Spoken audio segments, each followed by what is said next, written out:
ನಾವು ಗೆಲ್ಲುತ್ತಿದ್ದೆವು. ಜೆಡಿಎಸ್ನವರು ಅಧಿಕಾರ ದುರುಪಯೋಗ ಮಾಡಿಕೊಂಡು ಗೆದ್ದಿದ್ದಾರೆ.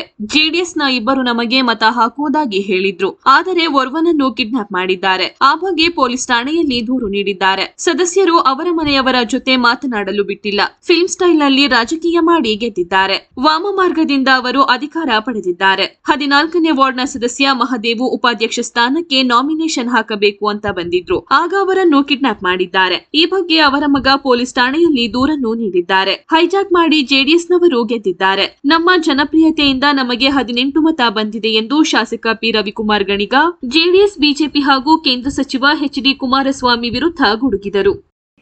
ಗೇಟ್ ಹತ್ರದಿಂದ ಇಳಿದು ಬಾಳ್ಕೊಂಡ್ಬಂದ್ವಿ. ಅವ್ರೇನ್ ಮಾಡಿದ್ರು?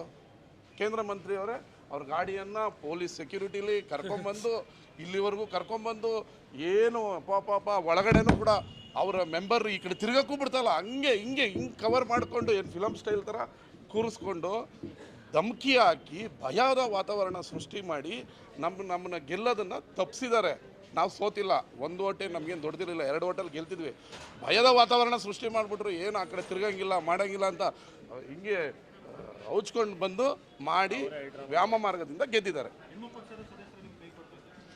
ನೋಡ್ರಿ, ಕೆಲವರು ಆಫ್ ಮೆಂಟ್ಲುಗಳಿರ್ತಾರೆ, ಅವ್ರ ಬಗ್ಗೆ ಮಾತಾಡಲ್ಲ. ಮೆಂಟ್ಲುಗಳ ಬಗ್ಗೆ ಚರ್ಚೆನೇ ಬೇಡ. ಮೆಂಟ್ಲು ಏನೋ ಮಾತಾಡೋ, ಆಫ್ ಮೆಂಟ್ಲುಗಳ ಬಗ್ಗೆ ಚರ್ಚೆ ಮಾಡೋದಿಲ್ಲ. ಈ ಅತೃಪ್ತ ಆತ್ಮಗಳು ಅಂತ ಕಾಣ್ತದಲ್ಲ, ಅತೃಪ್ತ ಆತ್ಮಗಳ ಬಗ್ಗೆ ಮಾತಾಡಿದ್ರೆ ನಮ್ಮ ಮೆಂಟ್ಲು ಆಗ್ಬಿಡ್ತೀವಿ ಅಷ್ಟು. 100% ಪಕ್ಷದಿಂದ ಅವ್ರನ್ನ ಉಚ್ಚಾಟನೆ ಮಾಡ್ತೀವಿ, ಡಿಸ್ಕ್ವಾಲಿಫೈಗೂ ನಾವು ಬರ್ತೀವಿ. ಹೈಜಾಕ್ ಮಾಡಿಲ್ಲ ರೀ, ತಪ್ಪು ಇಲ್ಲೇ ಇದ್ದಾರೆ ನೋಡಿ. ಅವರು ನಮ್ಮ ಸರ್ಕಾರದ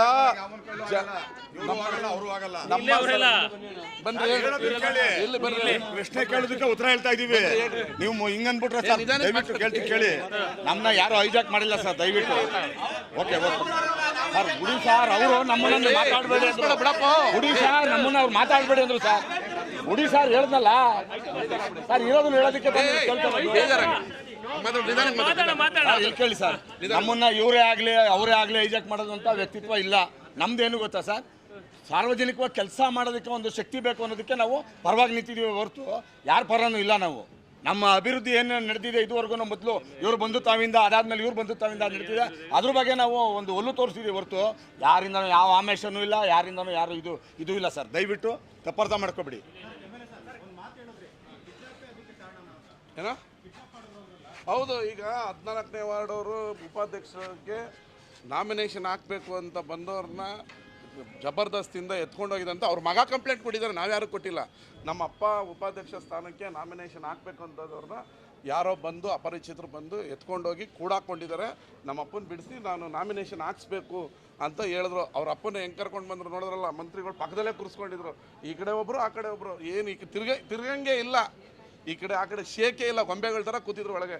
ಈ ಕಡೆ ತಿರುಗಿಬಿಟ್ರೆ ಅಲ್ಲಿ ಈ ಕಡೆ ಓಟ್ ಹಾಕ್ಬಿಡ್ತಾರೆ ಅನ್ನೋ ಭಯ.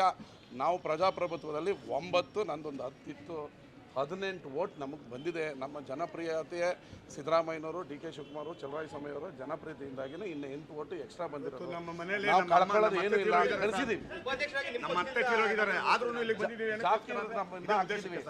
ಅವರು ನಾಮಿನೇಷನ್ ಹಾಕೋರ್ನ ಕರ್ಕೊಂಡೋಗಿದ್ದಾರೆ, ಪಶ್ಚಿಮ ಠಾಣೆಯಲ್ಲಿ ಕಂಪ್ಲೇಂಟು ಆಗಿದೆ. ಎತ್ಕೊಂಡೋಗಿ ಜಬರ್ದಸ್ತಿಯಿಂದ ಎದುರಿಸಿ, ಇಲ್ಲಿ ನಾಗರಾಜ್ ಅವ್ರಿಗೆ ಹುಷಾರಿಲ್ಲ, 29ನೇ ವಾರ್ಡು, ನನ್ನ ಪತ್ನಿನ 4 ದಿನದಿಂದ ಮನೆ ಕಳಿಸಿಲ್ಲ, ನಾನು ನೋಡಬೇಕು ಅಂತ ಇಲ್ಲಿ ಬಂದಿದ್ರು. ಅವ್ರ ಕಾರ್ಯಕರ್ತರು ಎಷ್ಟು ಗುಂಡಾಗಿರಿ ಮಾಡ್ಕೊಂಡು ಹೆಂಗೆ ಅಟ್ಯಾಕ್ ಮಾಡಿದ್ರು ನೋಡಿದ್ರಲ್ಲ ನೀವು. ಪಾಪ ಯಪ್ಪ ಹುಷಾರಿಲ್ಲ, ಏನಾಗಿದೆ, ಅವ್ರ ಮನೆಗೆ ಹೋಗಿ ನೋಡ್ಬೇಕೀಗ. ಅವ್ರ ಹೆಂಡತಿ ಹತ್ರ ಮಾತಾಡೋಕೆ ಬಿಟ್ಟಿಲ್ಲ. ಹಿಂಗೆ ಫ್ಯಾಮಿಲಿಯವ್ರ ಹತ್ರ ಭಯ. ಯಾಕೆ? ನಮ್ಮವರೆಲ್ಲ ನೋಡಿ ಆರಾಮಾಗಿ ಇಲ್ಲಿ ಎಷ್ಟು ನಿಮಿಷ ನಿಂತಿದ್ವಿ ನಿಮ್ಮ ಮುಂದೆ, ಅರ್ಧ ಗಂಟೆ ಆರಾಮಾಗಿ ವಾಕಿಂಗ್ ಮಾಡ್ತಾ ಇದ್ವಿ. ಇಲ್ಲಿ ಏನು ನಾವೇನು ಎದುರ್ಕೊಂಡಿದ್ವಾ? ಅವರು ಅವ್ರ ಫ್ಯಾಮಿಲಿಯನ್ನ ಮಾತಾಡಕ್ಕೆ ಬಿಡದೆ ಹೈಜಾಕ್ ಮಾಡಿ ಎತ್ಕೊಂಡೋಗಿ ಓಟ್ ಹಾಕ್ಸ್ಕೊಂಡಿದ್ದಾರೆ. ಕೇಳ್ತೀವಿ, ಈಗ ಅವ್ರ ಫ್ಯಾಮಿಲಿ ಅವ್ರನ್ನ ಕೇಳ್ತೀವಿ. ಆಯ್ತಲ್ಲ, ಈಗ ಎಲೆಕ್ಷನ್ ಆಗಿದೆ, ಗೆದ್ದಿದ್ದಾರೆ, ಗೆದ್ದವ್ರಿಗೆ ಒಳ್ಳೇದಾಗಲಿ, ಮಂಡ್ಯ ನಗರಸಭೆ ಅಭಿವೃದ್ಧಿ ಆಗಬೇಕು, ನಾವು ಸಹಕಾರ ಕೊಡ್ತೀವಿ, ಒಳ್ಳೇದಾಗಲಿ. ಈಗ ಕೇಳ್ತೀವಿ, ಅವ್ರ ಮನೆಗೆ ಹೋಗಿ ಕೇಳ್ತೀವಿ, ಹೆಂಗೆ ಎದುರಿಸವ್ರೆ ಏನೆಲ್ಲ ಕೇಳಬೇಕಲ್ಲ. ಅದೆಲ್ಲ ಕೇಳ್ಕೊತೀವಪ್ಪ. ಈಗ ಕೇಳ್ಕೊತೀವಿ, ಅವ್ರ ಫ್ಯಾಮಿಲಿ ಅವ್ರನ್ನೂ ಮಾತಾಡೋಕೆ ಬಿಡದೆ ಎದುರಿಸಿ ಓಟ್ ಹಾಕ್ಸ್ಕೊಂಡಿದ್ದಾರೆ ಏನು ಅಂತ ಕೇಳ್ತೀವಿ. ಓಕೆ, ಧನ್ಯವಾದಗಳು.